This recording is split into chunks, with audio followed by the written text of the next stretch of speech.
धन्यवाद करता हूं कि शॉर्ट नोटिस पे आज इधर आए। मसला एक गंभीर मुद्दे का था, तो मैंने सोचा कि बोलने का वक्त आ गया है।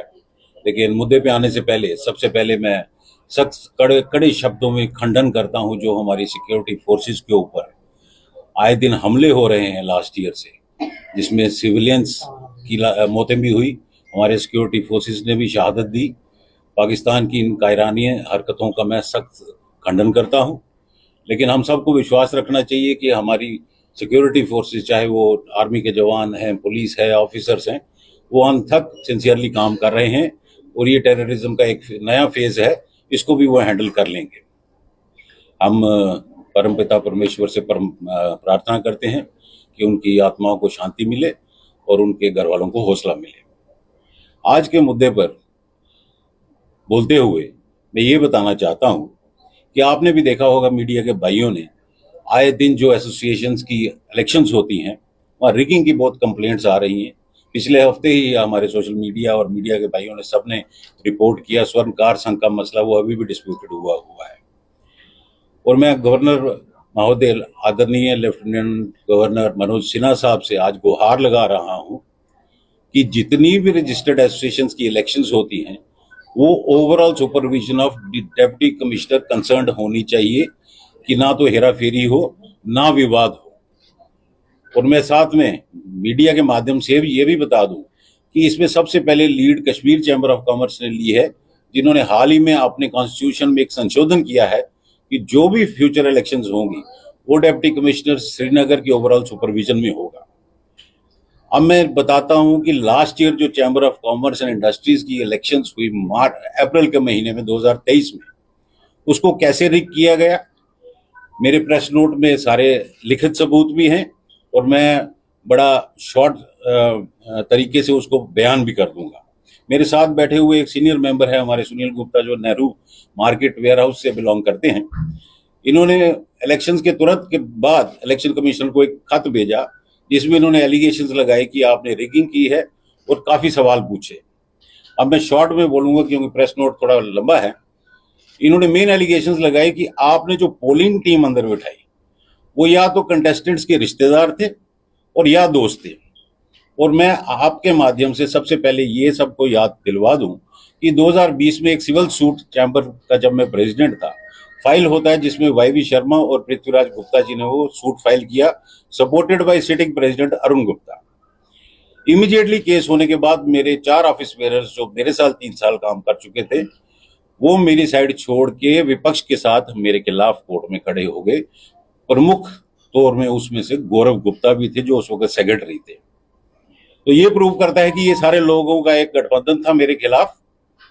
और लास्ट इलेक्शन में गौरव गुप्ता आउटगोइंग जनरल सेक्रेटरी थे और कॉन्स्टिट्यूशन क्लियर कहता है election commissioner will work with assistance from retiring secretary general.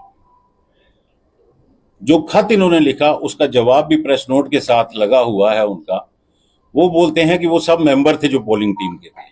Sunil ji ने कहीं भी ये नहीं लिखा कि वो मेंबर नहीं थे, मगर एलिगेशन थी कि या तो रिश्तेदार थे, फॉर एग्जाम्पल अरुण गुप्ता जी के सगे भाई, सगे साले, सगे कुड़म, सगे संधि, सब पोलिंग टीम का हिस्सा या किसी ना किसी तरीके से अंदर बिठाए गए।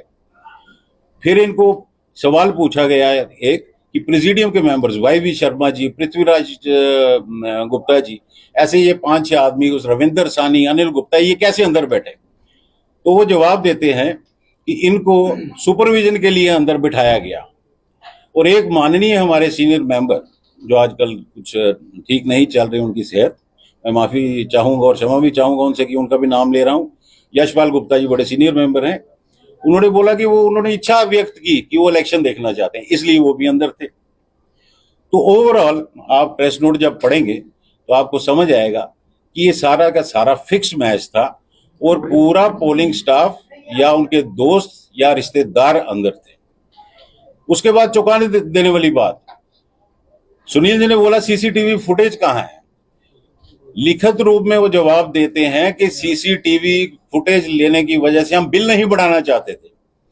ये इतना ग्रे मामला है, मैंडेटरी अंडर लॉ है सीसीटीवी फुटेज, और इलेक्शन कमिश्नर साहब ने वेन्यू के मैनेजर्स को बोला कि सीसीटीवी बंद कर दो। इनके खिलाफ पर्चा भी लगता है अगर इसको गंभीरता से लिया जाए। ताकि सबूत कोई ना बचे। दूसरा ग्रे मामला है कि पोलिंग हॉल के अंदर मार्कर पेन हमें बोला गया यूज करेंगे। थोड़ी देर के बाद हमने देखा नॉर्मल पेन शुरू हो गए, तो हमने बोला ये क्या है, कहते मार्कर पेन खत्म हो गए हैं, जो आज तक नहीं होता। वो इसलिए किया गया क्योंकि जो बंडल के बंडल रिगिंग के लिए पोल्स प्री टिक लाए हुए थे, वो डालने के लिए नॉर्मल पेन यूज किए गए। और आप सब भाइयों ने उस दिन रिपोर्ट भी किया, जब सुनील जी ने प्री टिक्ड जो पहले टिक मार के बैलेट वोटर्स को दिए जा रहे थे, वो रंगे हाथ पकड़े गए। अब आप मुझे बताइए, अगर इस हिसाब से इलेक्शंस होनी है तो आगे का सिस्टम कैसे चलेगा? जम्मू की आवाज कौन बनेगा? जब आप एक पॉपुलर मैंडेट को एक क्रिमिनल षड्यंत्र के करके ऐसे डिफीट करेंगे, तो मुझे लगता है कि माननीय एलजी साहब को इसको गंभीरता से लेना होगा और इमीडिएटली डायरेक्ट करना चाहिए रजिस्ट्रार ऑफ सोसाइटीज को कि इस पे नोटिस इशू किया जाए चैम्बर को, और ये एक्ट में चेंज होनी चाहिए कि जितनी भी इलेक्शंस रजिस्टर्ड सोसाइटीज की होती हैं, they should be held under the overall supervision of deputy commissioner concern. आप में से कोई सवाल पूछना चाहे इस पे? तो आपने कहा कि चैम्बर ऑफ कॉमर्स में जो धांधली हुई है, आज आप 1 साल के बाद इस बात को बता रहे हैं। 1 साल तक